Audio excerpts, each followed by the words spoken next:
Who am I? This Monday morning. I'm someone who doesn't think he should be recording this video, should be doing something else. I'm someone who thinks that recording these videos is a waste of time. Why am I doing it? I'm someone who looks on the surface like he's really a laid-back person. And I'm kind of a laid-back, but I'm also a bit of a monster. And I can be very grumpy. And I spend an awful lot of time with myself.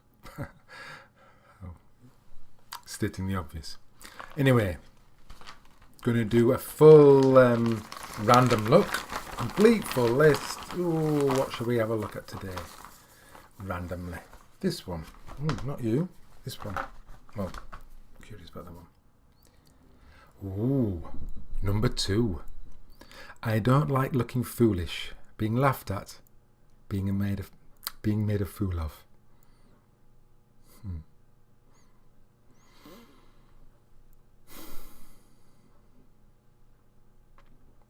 I don't like looking foolish, being laughed at, being made a fool of.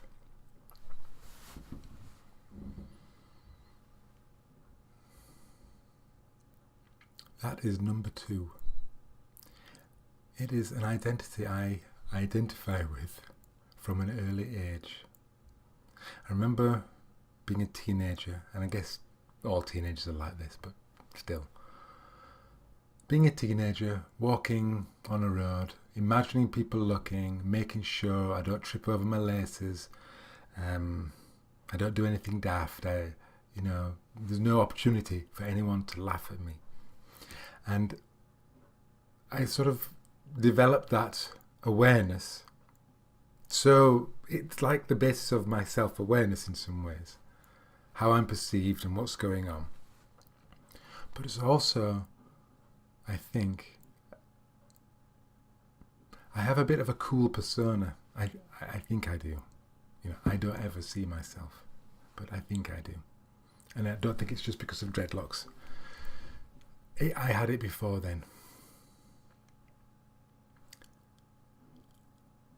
And I think that's this not looking foolish, not being laughed at. It's some kind of always assuming I'm being watched. A bit like the Truman Show kind of thing. And all because I don't want to be laughed at, don't want to be made a fool of. And when early experiences of life, what I took of my interactions with siblings, with peers, with girlfriends, was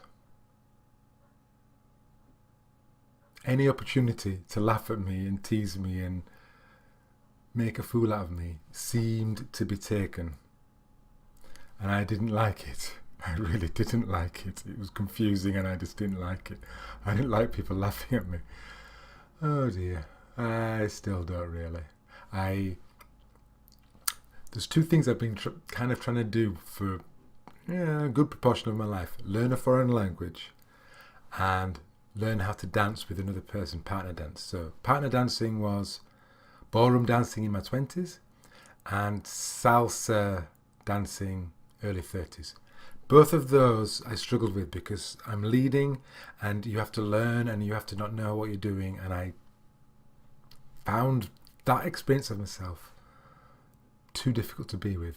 So I quit doing salsa. I did salsa for a year. It was the worst year of my life in terms of I hated going to salsa classes because I hated being the fool, the one that didn't get it.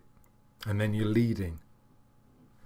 And then learning a language, learning Spanish, again, you have to speak, and so you have to speak at a low level of understanding. You have to, in my words, be a fool. And I couldn't bear with that. I couldn't bear to be with that version of me. So I've studied well, but as soon as it comes to talking to somebody else, I bail out. And I'm laughing at it because I'm kind of loosened. I'm away from. It's less of me than it used to be. But it's still there, it still runs. And I'm sure you identify with some of this, and especially as a teenager.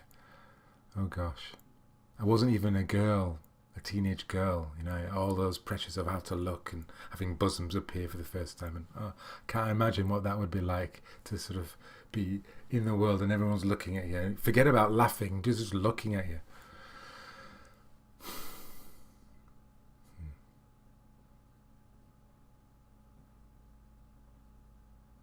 I don't identify with it strongly, but I know the program runs. I'm kind of a goofy, quirky, odd person in a weird way that you might like it, you might just think that's a bit weird. But I only share that with people I can trust.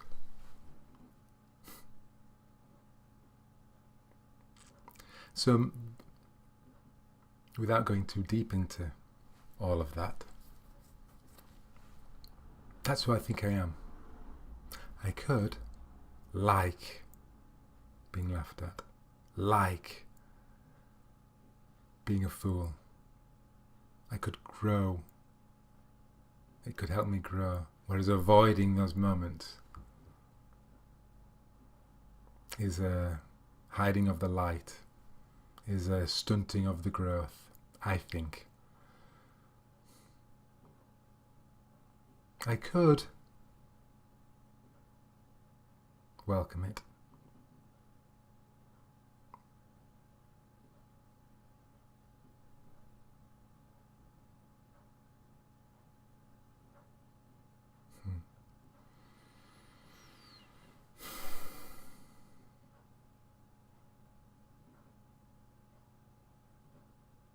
They all seem versions of disconnect, disharmony, not getting the other, not getting what everyone else gets, feeling separate, feeling different,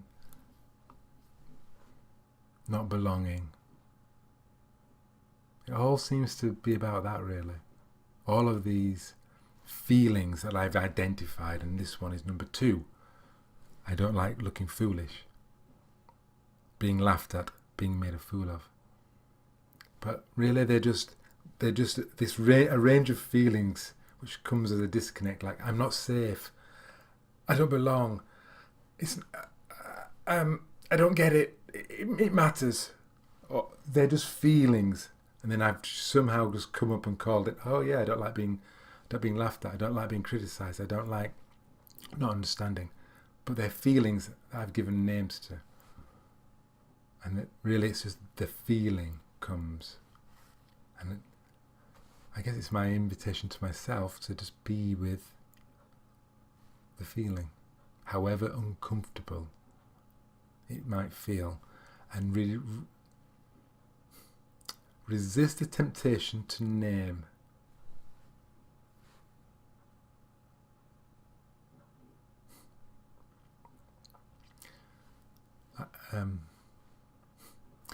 I did a comedy improv course a few years ago. I wanted to explore the unknown, coming from the unknown. Like an exploration of who I am. And I loved it, and I hated it, and it opened me, and overall it was a great experience. But I remember afterwards in a bar, I stood next to this woman, a younger woman I found attractive. And something in my openness, without checking my behaviour, I put my finger on her back and kind of just moved it down her back. So it was like a tender sort of just caress. And I was really surprised I did it, and then so was she. She wasn't even talking to me. And so she was surprised, thinking, oh, that's weird. And I'm surprised, thinking, oh, that's weird. And this ego that we have, this kind of, who am I, what sort of things do I do, what's appropriate in this situation, all of that programming, it does serve a purpose. It does. It can help you avoid embarrassing moments, and like inappropriate moments. And the moment passed, although it still kind of slightly haunts me. And maybe she thinks of it at some point as well. But that's kind of what happens when you're unguarded. And I'm sure if I could have held it and I could have just said, I'm really sorry. I could have spoken, but I was, again, the feeling came, I'm embarrassed. I did something I shouldn't have done. And I didn't know what to do with it, really. So I mumbled.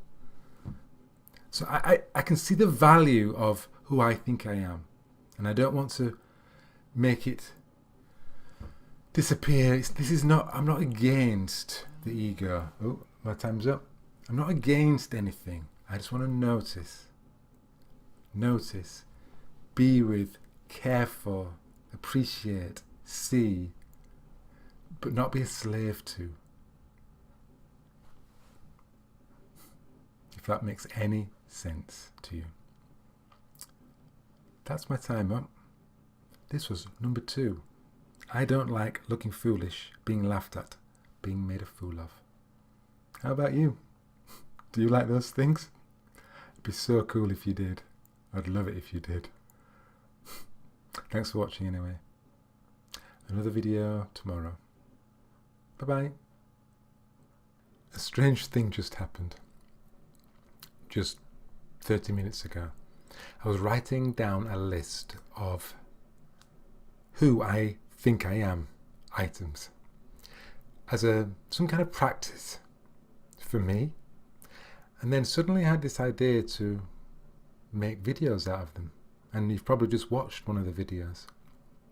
I have no idea why I should do that, but it just seemed to make sense. And maybe it's to help me promote my course called Remembering the Happiness Within. Maybe. I don't know. I guess my course on Teachable is my second attempt to get you to answer this question for yourself. This who am I question. My first attempt was an e-course called How to Be Happy. The thing is, it's ultimately about this, I think. How do I stop suffering? And there is an easy answer to that question. I'm starting to see more and more. And that is, realize that you're not who you think you are. I wonder who you think you are, what it is that you believe about yourself, what you can do, what you can't do. I wonder if these videos are stirring those questions up for you too. I do hope so. Thank you for watching.